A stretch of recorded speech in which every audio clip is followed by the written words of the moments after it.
The morning fog drifts across Hakata Bay, veiling the horizon in ghostly silence. Then, a low thunder rolls across the sea. Drums, hundreds of them. Out of the mist, dark silhouettes emerge. Ships, row upon row, their banners rippling in the rising wind. To the samurai watching from the cliffs above, it looks as though the ocean itself has turned to steel. Japan has never seen anything like it. Nearly 900 vessels fill the bay, the leading edge of the most powerful empire on earth. For the first time in history, foreign armies are here, standing on Japan's sacred shores. No one knows what will happen next, but the winds of destiny are already stirring. What happens when an unstoppable empire collides with an island that refuses to bow? When the world's greatest conqueror sends his legions against a nation that has never known subjugation? This is the story of two invasions and two storms that shaped Japan's soul. A clash of steel, faith, and fury that gave birth to one of history's enduring legends, the kamikaze, the divine wind. It is a story of ambition and defiance, of warriors and tempests, and of a people who believed their islands were guarded by forces beyond human control. And as history would prove, they just might have been right. Welcome to Japan Rewind, where we uncover the hidden truths behind samurai, castles, and legends of Japan. Stay with me, because what happened next would forge the spirit of a nation, and prove that even empires can fall before the wind. The Great Khan's Demand. By the late 13th century, one name cast its shadow across the known world. Kublai Khan, grandson of Genghis Khan, ruler of the vast Mongol Empire and founder of the Yuan dynasty of China. His dominion stretched from the Black Sea to the Pacific Ocean. Having conquered the Song dynasty and subjugated Korea, Kublai looked east, to the mist-shrouded islands his Chinese advisors called Xipangu. Tales spoke of golden temples, of fearless swordsmen who worshipped their ancestors, and of a people ruled not by emperors of conquest, but by divine descent. Kublai wanted their submission and their tribute. In 1266, he sent envoys bearing letters written in classical Chinese. The message was simple and chilling. The Emperor of Great Mongolia commands the King of Japan to acknowledge heaven's will and submit. Those who resist the order of heaven invite ruin. The letters reached the court of the Kamakura shogunate, ruled by the regent Uziu Tokimun, a young man barely 18, but with the fate of the nation on his shoulders. His advisors debated, submit and preserve peace, or resist and risk annihilation. Tokimun listened to them all, the Buddhist monks who spoke of karma, the Shinto priests who invoked the kami, the samurai who whispered of honor and death. Then he said only one word, Katsu. Victory. The Mongol envoys never received an answer. Tokimun sent them home, and later, when they returned with harsher demands, he had them executed. The silence between the two nations became the stillness before a storm. Preparing for war. Word of the Mongol threat spread like wildfire.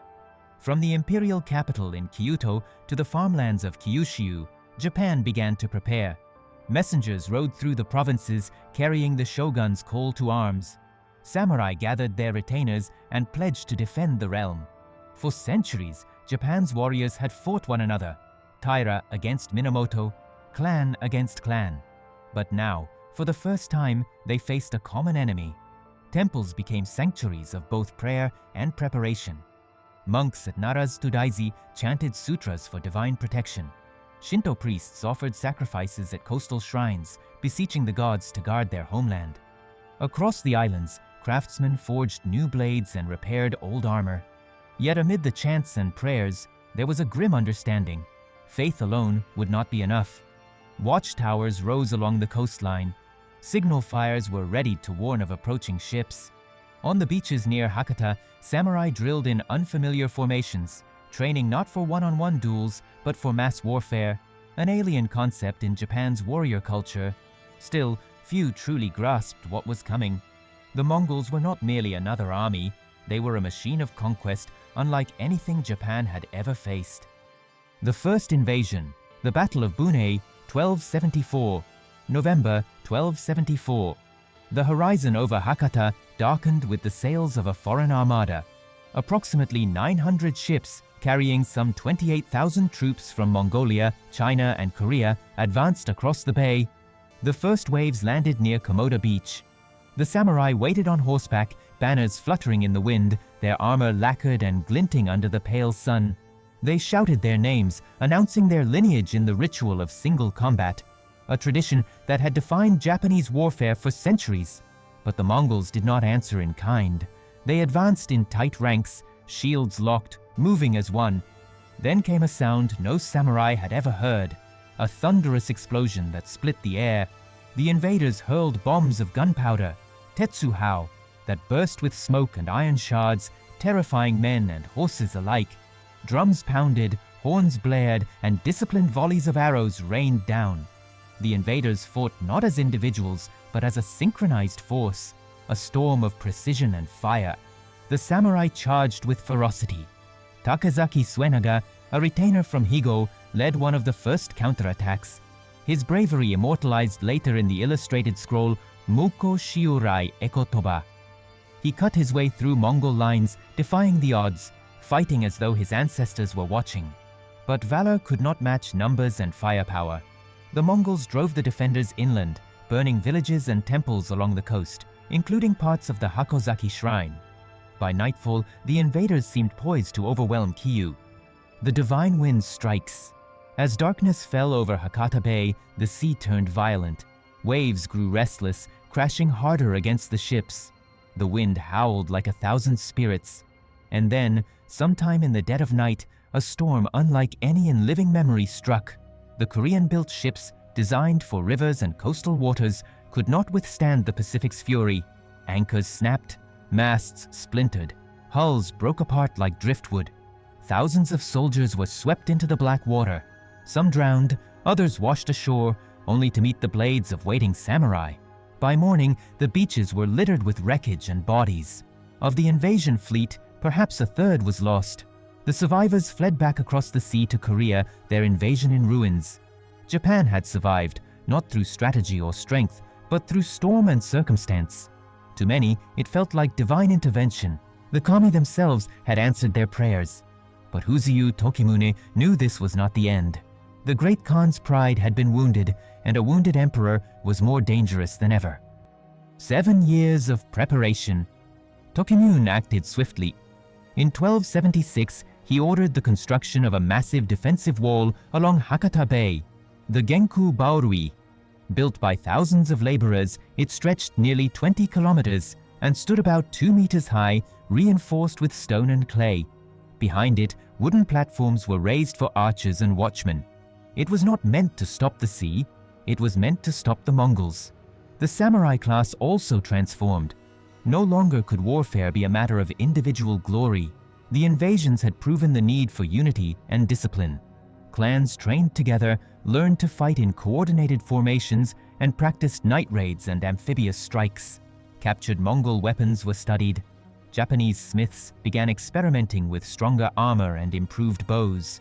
Reports of gunpowder's terrifying power spread across the islands. Even religion took on a new militant edge. Temples collected donations, monks preached vigilance, and shrines led prayers for the divine protection of the realm. Japan had learned from its brush with annihilation. Now, when the next storm came, they would be ready. The second invasion, the Battle of Koan, 1281. 7 years later, the horizon once again filled with sails. This time, Kublai Khan sent 2 separate armadas. The Eastern Route Army, sailing from Korea with around 40,000 men, and the Southern Route Army, leaving from China with an estimated 100,000 more. Together, they formed one of the largest amphibious forces of the pre-modern world, a multinational coalition intent on crushing Japan once and for all. The fleets converged near Kyushu in the summer of 1281. But the Japanese were no longer an unprepared nation. Behind the walls of the Genku Borui, thousands of samurai waited. The beaches that had once been open invitations were now fortified traps. Every landing attempt met fierce resistance. Japanese defenders hurled volleys of arrows and stones from behind their fortifications. When the Mongols withdrew to their ships at night, small Japanese boats rowed out under darkness, setting fire to enemy vessels, cutting anchor lines and slashing through sleeping crews. These guerrilla strikes sowed panic and slowed the invasion to a crawl. Weeks turned to months. Disease spread aboard the overcrowded ships. Supplies dwindled. The discipline of the Mongol army began to fray. And then, on August 15th, nature struck again. A typhoon, far greater than the storm of 1274, swept across the bay. Winds uprooted trees, tore sails to ribbons, and smashed thousands of ships against one another. The sea boiled with wreckage and flame.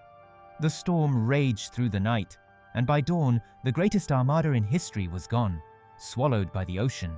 Japanese sources describe the aftermath in stunned reverence. The beaches were strewn with debris, armor, and bodies from as far as China's southern coast. The waves had done what armies could not. The second invasion had failed utterly. Aftermath: the rise of the kamikaze legend. When dawn broke over Hakata Bay, Japan awoke to a transformed reality. The most powerful empire on earth had thrown its full strength against an island nation, and lost twice. The survivors named the storm kamikaze, divine wind. It became more than a natural event. It was a revelation, proof that Japan was a land watched over by the gods. Shrines were erected in gratitude, prayers of thanks offered for generations. The storms of 1274 and 1281 became woven into the very fabric of national identity. The belief that Japan was Shinkoku, a divine country. For Huzyu Tokimune, the victory was bittersweet. Though his leadership had unified Japan and secured its survival, the cost of years of defense bankrupted the shogunate. Samurai who had fought heroically demanded land and rewards that no one could pay.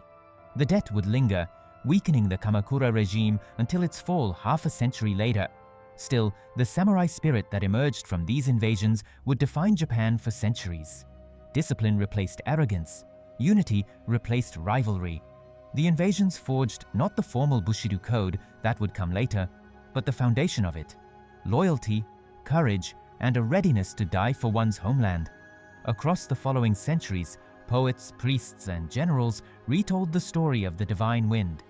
Each retelling grew more mythic, the sea itself cast as Japan's eternal guardian. But beneath the legend lay a truth no less remarkable. Japan survived through a combination of preparation, faith, and geography, and the unpredictable power of nature. Legacy and reflection. Today, Hakata Bay lies calm.